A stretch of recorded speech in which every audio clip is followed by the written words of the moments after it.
जमात इस्लामी की जानब से मार गई महंगाई मार्च निकाला गया। गरीब आदमी के जो चटनी के साथ रोटी खाता था, अब उसको रोटी खाने के लिए चटनी भी मैसर नहीं है। भाई जी महंगाई तो इस कदर है, मैं बाखुदा अपनी बात करूं, मैं 3 दिन से मेरे घर में फाके का आलम है। चाहे वो इमरान खान हो चाहे वो शहबाज शरीफ हो, इनके खर्चे उठा के देखें, 20-20 करोड़ का खर्चा है साल का। गरीब आदमी को रिलीफ दें, नहीं तो ये हुकूमत छोड़ के जो है ये पीछे हट जाइए। ये तो भाईजान अब फिर आगे उन्होंने इंदिया दे दी है कि जो रोटी सादा रोटी जो है वो जा रही है 40 रुपए में, नान जा रहा है 100 रुपए में। महंगाई आम आदमी का मसला है जिसके ऊपर इमरान खान, जरदारी, शहबाज शरीफ बिल्कुल बात नहीं कर रहे और उस पर जमात इस्लामी बात कर रही है। इंशाल्लाह इनकी गवर्नमेंट आएगी तो ये गरीब आम पे लगाएंगे, इनको सहूलतें देंगे, नौकरियां देंगे और दीन के रास्ते पे चलाएंगे। आज भी जमात इस्लामी इस बात पर कायम है कि सूदी निज़ाम ख़त्म किए बगैर आप महंगाई ख़त्म नहीं कर सकते। IMF की ग़ुलामी से निकले बगैर आप ये सब नहीं ख़त्म कर सकते। ये शुरू से अवाम के साथ झूठ बोलते हैं। ये अवाम को ये कहते कुछ है और करते कुछ हैं। ये अस्सलाम वालेकुम नाज़रीन, मैं हूं आपका मेज़बान वक़ार दानिश और आप देख रहे हैं डेली धरती आगाज़ उस बरकत नाम से जो बड़ा मेहरबान निहायत रहम करने वाला है। नाज़रीन, मार गई महंगाई मार्च। इस वक्त महंगाई इस कदर हो चुकी है कि गरीब आदमी गरीब से गरीब तर होता जा रहा है और जिसके पास कुछ भी नहीं खाने, कुछ हल्की फुल्की रोटी खाता था, आज उसको रोटी के नवाले से भी तरस रहा है। नाज़रीन, इसी तरीके जमात इस्लामी की जानब से महंगाई मार्च मकाओ निकाला गया। एक लाहौर से इस्लामाबाद की तरफ ये जाएगा और वहाँ पे जाके ये धरना देगा। अब आइए बात करते हैं उनके जमात इस्लामी के कारकुनान से, वो क्या कहते हैं। मेरे साथ हैं। जिस वक्त ये सारे के सारे इकट्ठे होकर IMF की ग़ुलामी में पाकिस्तान को दे रहे थे, जिस वक्त स्टेट बैंक को आज़ाद किया जा रहा था, उस वक्त जमात इस्लामी के सैनेटर और जमात इस्लामी के मेंबर कौमी असम्बली जो है मुखालफत कर रहे थे। आज भी जमात इस्लामी इस बात पर कायम है कि सूदी निज़ाम ख़त्म किए बगैर आप महंगाई ख़त्म नहीं कर सकते। IMF की ग़ुलामी से निकले बगैर आप ये सब नहीं ख़त्म कर सकते। तो ये बुनियादी तौर पर चेहरे बदलते हैं, तो उनका तो आपस में सारा का सारा यानी मिली भगत ही है ना, मिली भगत के अलावा कुछ नहीं। तो हम तो ये बिल्कुल क्लियर समझते हैं कि ऐसा कोई भी काम जो बैरूनी एजेंडे पर होगा आपको फ़ायदा नहीं दे सकता। इस वक्त आपकी इंडस्ट्री के हालात, आपके मुल्क के हालात, ये जो गरीब रेडीबान है, जो मजदूर तबका है, ये तो बेचारा पिस ही गया ना। लेकिन जो मुतवसत तबके के लोग थे, जो मिडिल क्लास जिसको कहते थे, जो सफ़ेद पोश तबका था, वो भी गुर्बत की सतह से नीचे आ चुका है। यानी इस वक्त ज़िंदगी की सर्वाइवल, सुबह को निर्ख कुछ और होते हैं चीज़ों के, शाम को कुछ और होते हैं। यानी वो ऐसा आ गया है कि पूरे माफिया नहीं है बल्कि किसी बैरूनी एजेंडे पर शायद काम कर रहे हैं। इनके जो वज़ीर-ए-आज़म हाउस और सदर हाउस, चाहे वो इमरान खान हो चाहे वो शहबाज शरीफ हो, इनके खर्चे उठा के देखें, 20-20 करोड़ का खर्चा है साल का। ये तो सभी करते हैं, आते हैं, नई नई घुमत आती है, गाड़ियाँ बेच दो, सेल कर दो, वो कर दो, फलां कर दो। आप अपनी बात पे कैमरा है भाई कि आपकी देखें, बेच दो नहीं, हम तो ये कहते हैं हमने करके दिखाया है। नेमतुल्लाह खान सिटी नाजिम थे कराची के, नेमतुल्लाह खान साहब ने सरकारी रिहाइश नहीं ली थी कि मुझे अल्लाह ने मेरा घर दिया है, ठीक है जी। उनको पर डे का गवर्नमेंट 500 लीटर पेट्रोल देती, पर मंथ का 500 लीटर पेट्रोल देती थी। उनका 200 लीटर खर्च होता था, 200 लीटर की पर्ची लेते थे। यानी ऐसा नहीं किया उन्होंने कि जी कहीं किया हो, वो रेडी पे खड़े होकर खाना भी खा लेते थे। मैं इसको चशमदीद गवाह हूँ। सिराजुल हक साहब लाहौर, पेशावर से लाहौर आते हैं तो डैवो के अंदर आए थे, सीनियर वजीर थे, डैवो के अंदर 1100 रुपये का टिकट खर्च करके आए थे और मंसूरा के अंदर 130 रुपये किराया दे के रहे थे। ये अपने जो है आसाइशें और अपने जो मामलात हैं उनमें कोई फ़र्क नहीं डालते हैं और सारा बोझ अवाम के ऊपर डालते हैं। और ये IMF के साथ कर्ज़े और दिन ब दिन कर्ज़ों में इजाफ़ा, और ख़ासकर इन्होंने जब तक ये सूदी निज़ाम ये मुल्क में चला रहे हैं, जब तक ये सूदी निज़ाम का ख़ात्मा नहीं करेंगे, हमें इन तमाम मुश्किलात से, इन परेशानियों से निजात नहीं मिलेगी। देखिए, ये नाहिल हुक्मरान है।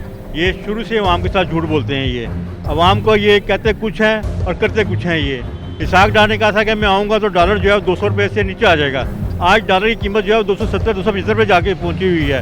गरीब आदमी के जो चटनी के साथ रोटी खाता था, अब उसको रोटी खाने के लिए चटनी भी मैसर नहीं है। अवाम जो है वो खुशियाँ करने पे मजबूर हो गए हैं। लिहाजा आज की हमारी जो रैली है, ये महंगाई के ख़िलाफ़ रैली है। सराजुल साहब की अपील के ऊपर हम यहाँ से इंशाल्लाह इस्लामाबाद जाएंगे, वहाँ धरना देंगे, हुकूमत को इस बात का एहसास दिलाएंगे कि गरीब आदमी का जीना जो है वो दूरन हो चुका है। गरीब आदमी को रिलीफ दें, नहीं तो ये हुकूमत छोड़ के जो है ये पीछे हट जाइए। जमात इस्लामी के पास ऐसी स्ट्रेटजी है कि हम अवाम को रिलीफ दे सकते हैं। देखें, इनकी अपनी याशियाँ अपनी जगह कायम है। ये अपने प्रोटोकॉल पर इनकी तनख्वाहें देखें आप, इस मुल्क के हालात उसी वक्त ही बदल सकते हैं कि जब ये अपनी याशी को छोड़ें, अपने प्रोटोकॉल को छोड़ें। इंशाअल्लाह जमात इस्लामी, देखिए कराची के अंदर अब जमात इस्लामी ने वाज़ह अक्सरियत हासिल की है। इसी तरह अब जो है ये माहौल चेंज हो रहा है, लोग जो है वो इनसे तंग आ चुके हैं। इंशाल्लाह आने वाला वक्त जो जमात इस्लामी का होगा। ये वो वाली महंगाई मार्च मकाऊ है जो पीडीएम करती थी, जो पीटीआई करती थी, या ये अलग होगी?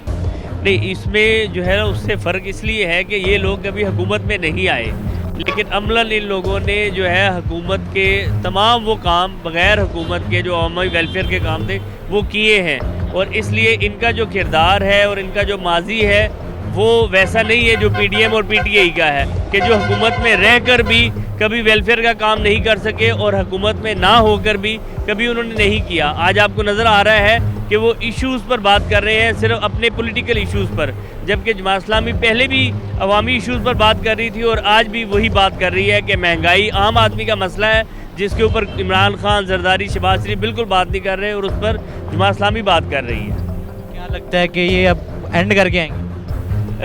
अपनी तरह तो देखें, हमेशा जो कोशिश होती है वो यही होती है कि हुकूमत पर प्रेशर बनाया जाए कि वो जो है अपने जो इंटरनेशनली मफादात हैं उसे छोड़कर अपने मुल्की मफादात करे। तो इंशाल्लाह दुआ गो हैं कि हमारा प्रेशर जो है वो बिल्डअप हो और आवाम को उसे कोई रिलीफ मिल सके। इंशाल्लाह सर ये ईमानदार हैं और ईमानदारी से काम करेंगे। जो ये फंड का ये जो टैक्स का ये पैसा होगा ना, इंशाल्लाह इनकी गवर्नमेंट आएगी तो ये गरीब आम पे लगाएंगे, इनको सहूलतें देंगे, नौकरियां देंगे और दीन के रास्ते पे चलाएंगे। भाईजान जमात इस्लामी हर मरतबा बड़का मारती है, ऐ नहीं कि निकलती नहीं, घरों निकलती है, सब कुछ करती है ये, लेकिन अपने हदफ से करीब आके वापस आ जाती है अक्सर औकात। इन्होंने पहले भी कई मरतबा स्ट्राइक किया है, आईनी रास्ता इख्तियार करते हैं, बिल्कुल अच्छी बात है, लेकिन भाईजान इस वक्त महंगाई के जो है उसके ऊपर मार्च निकालने का उस सूरत जवाब बनता है कि ये जमात इस्लामी मौजूदा हुकूमत के मैंडेट को मानती है, यानी मौजूदा हुकूमत को मानती है तो महंगाई के लिए,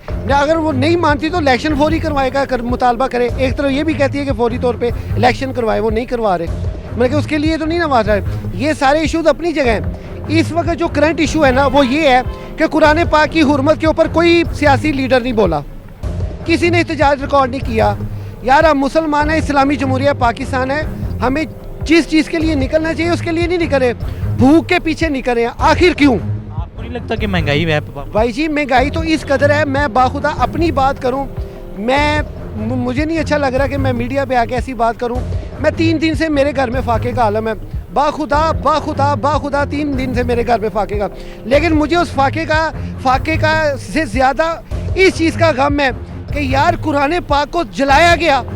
हमारा मुल्क वो मुल्क है जो तमाम इस्लामी ममालिक की क़यादत करता रहा है, नहीं करता रहा, लेकिन इस मरतबा क्या हुआ है? क्या ये शहबाज शरीफ साहब को ये डर है कि इनका कशकोल उसको किक ना कोई मार दे कि अगर ये कुरान पाक की हुर्मत के ऊपर ये बात करेंगे? क्यों नहीं ये जमात इस्लामी, जितने भी इस्लामी ये क्यों, मतलब कि मुझे नहीं समझ आ रही। मैं इनका तहे दिल से एहतराम करता हूँ, ये मेरे बड़े अच्छे दोस्त भी हैं, इनकी लीडरशिप भी मेरी बहुत अच्छी दोस्त है, लेकिन ज़रूरत इस अमर की नहीं है, इलेक्शन फौरी करवाने की ज़रूरत है। महंगाई मकाओ की ज़रूरत नहीं है। और सर जी महंगाई की तो है ज़रूरत, महंगाई तो उस सूरत ख़त्म होएगी। ये तो भाईजान अब फिर आगे उन्होंने इंदिया दे दिया है कि जो रोटी, सादा रोटी जो है वो जा रही है 40 रुपये में, नान जा रहा है 100 रुपये में, ये इंदिया दे दिए कबल अज वक्त। नाज़रीन, गरीब आदमी गरीब से गरीब अतर होता जा रहा है। अब देखते हैं महंगाई मार्च मकाओ किस हद तक कामयाब होता है जमात इस्लामी का, किस हद तक लोग इस लॉन्ग मार्च के साथ चलते हैं और बाहर जाके धरना देते हैं, किस हद तक लोग इसको पसंद करते हैं। अब ये वो दावे रहेंगे जो पीडीएम करती थी या पीटीआई करती थी, या फिर ये उनसे कुछ अलग होगी। मेरा अल्लाह तबारक व तआला मेरे मुल्क पाकिस्तान की हिफाजत फरमाए और मुझे दीजिए वकार दानिश को इजाज़त। अल्लाह हाफिज़।